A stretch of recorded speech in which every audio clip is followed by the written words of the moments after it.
হঠাৎ জুরি বোর্ড থেকে সরে দাঁড়ালেন ইলিয়াস কাঞ্চন। জাতীয় চলচ্চিত্র পুরস্কারের জুরি বোর্ড থেকে নাম প্রত্যাহার করে নিলেন অভিনেতা ইলিয়াস কাঞ্চন। সোমবার জুরি বোর্ড থেকে নিজেকে সরিয়ে নেওয়ার কথা নিজেই জানালেন। তিনি বলেন, নিরাপদ সড়ক চাই আন্দোলন নিয়ে অনেক ব্যস্ততা আমার, এছাড়া নিজের ব্যক্তিগত অনেক কাজ রয়েছে।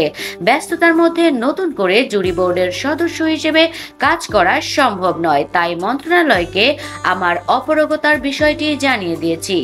গত 15 সেপ্টেম্বর জাতীয় চলচ্চিত্র পুরস্কার 2023 প্রদানের উদ্দেশ্যে জুরি বোর্ড পুনর্গঠন করে প্রজ্ঞাপন জারি করে তথ্য ও সম্প্রচার মন্ত্রণালয়। 13 সদস্যের পুনর্গঠিত জুরি বোর্ডে ইলিয়াস কাঞ্চন ছাড়াও আছেন চলচ্চিত্র পরিচালক জাহিদুর রহমান অঞ্জন, সঙ্গীত পরিচালক প্রিন্স মাহমুদ, চিত্রগ্রাহক বরকত হোসেন পলাশ, অভিনেত্রী অপি করিম, সঙ্গীত শিল্পী নাজমুল মুনিরা ন্যান্সি, সাংবাদিক ওয়াহিদ সুজন।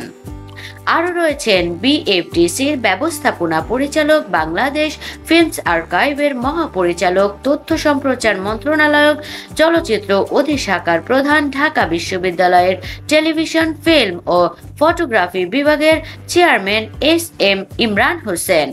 বোর্ডের সভাপতির দায়িত্ব পালন করবেন তথ্য ও সম্প্রচার মন্ত্রণালয়ের অতিরিক্ত চলচ্চিত্র সচিব। সদস্য সচিব হিসেবে আছেন বাংলাদেশ চলচ্চিত্র সেন্সর বোর্ডের ভাইস চেয়ারম্যান।